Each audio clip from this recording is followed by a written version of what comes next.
Dhuna kthehet sërish në futbollin shqiptar, këtë herë edhe më keq tek femrat. Një ngjarje skandaloze është regjistruar në ndeshjen Apolonia Gramshi, e vlefshme për kampionatin e femrave zhvilluar në 26 mars në Fier. Presidenti i Apolonisë për femra, Koço Kokdhima, hyrë në fushë duke ofenduar dhe kërcënuar arbitrin e ndeshjes Dorian Melataj për një karton të kuq të akorduar kundër ekipit të tij. Gjithçka ndodhi në minutën e 65 kur futbollisti e Apolonisë Giulia Gjindoli shkaktoi faull ndaj lojtares së Gramshi në afërsi të zonës së reptësisë dhe arbitri akordoi karton të kuq. Në këtë moment shpërtheni seria me një fjalor rrugësh nga stafi i Apolonisë, ndërsa presidenti Kokdhima zbret në fushë duke kërcënuar gjyqtarin dhe e shtyn fizikisht atë. Për shkak të situatës dhe tensioneve të krijuara, ndeshja u ndërprej për 25 minuta, për të rinisur më pas dhe gjithçka përfundoi 1-0 në favor të Apolonisë. Për sulm me zyrtarëve të ndeshjes, Komisioni i Disiplinës dhe Etikës në Federatën Shqiptare të Futbollit dënoi me 1 vit pezullim nga aktiviteti presidentin e Apolonisë, Koço Kokdhima, të cilit i ndaloi hyrja në dhomat e zhveshjes dhe ambientet e brendshme të stadiumit deri në përfundim të dënimit. Me të njëjtin motivacion, me 1 vit u dënua edhe zyrtari i Apolonisë, Kiri Mundia, ndërsa trajneri Maringlen Kule përsjellje jo sportive ndaj zyrtarëve të ndeshjes. Në bazë të nenit, 14 fraksion 1 fraksion J të KDS dënohet me 8 ndeshje pezullim nga veprimtarit.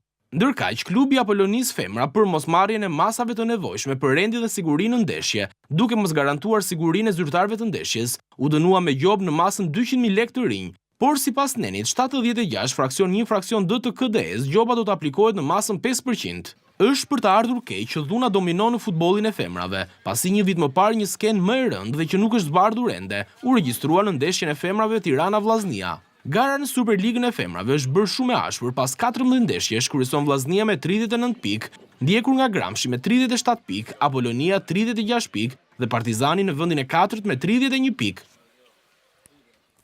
Zoti Hoxha, një koment për insertin që sapo ndoqëm? Unë nuk kam qenë stadium të kjo ndeshje, kam parë vetëm ato video. Shiko, fakti që zoti Kokdhima ka hyrë fush do thot ka pas igje, se Koço nuk para hyn kollaj në fush. Sigurisht që si gest është ndaluar, nuk do hysh fush, është i dënueshëm. Unë di që komisioni e ka dënuar, por unë isha ndeshje mbylljes Tirana. Unë ndërprer ndeshja mes stadiumit, mes kryeqytetit. Unë ndërprer ndeshja e tërhoqi. Të ishin të dy ata vëllezër, njëri tërhiqej, i cili thoshte uluni aty. Jo, me një ndryshim, nuk dolën nga fusha. 1 minutë. Jo, po është ndryshim kjo. Po janë ustallar ata, se ata po dilin dënoheshin. Ai s'donte dënohej. Por ai thoshte presion për presion ishte. Tani, pse kam merakun dhe do ta bëj apelin? Sepse për fatin ton të keq, kampionati në këto 4 javë të fundit ka 5 skuadra që janë një lloj, edhe nuk e dim kush do dalë dhe kush do mbetet.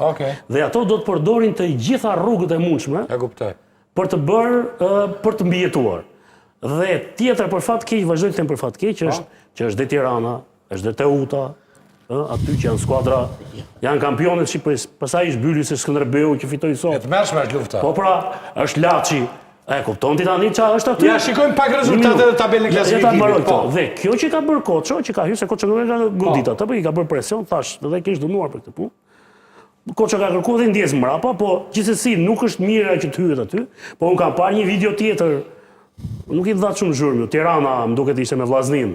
Aty ishte karate, taekwondo dhe gjitha artet marciale, futboll femrash. Kemi trajtuar. E mamën, çau bëtë? Kështu që kjo, nga që Koço është i famshëm të rejtë shumë vëmendje.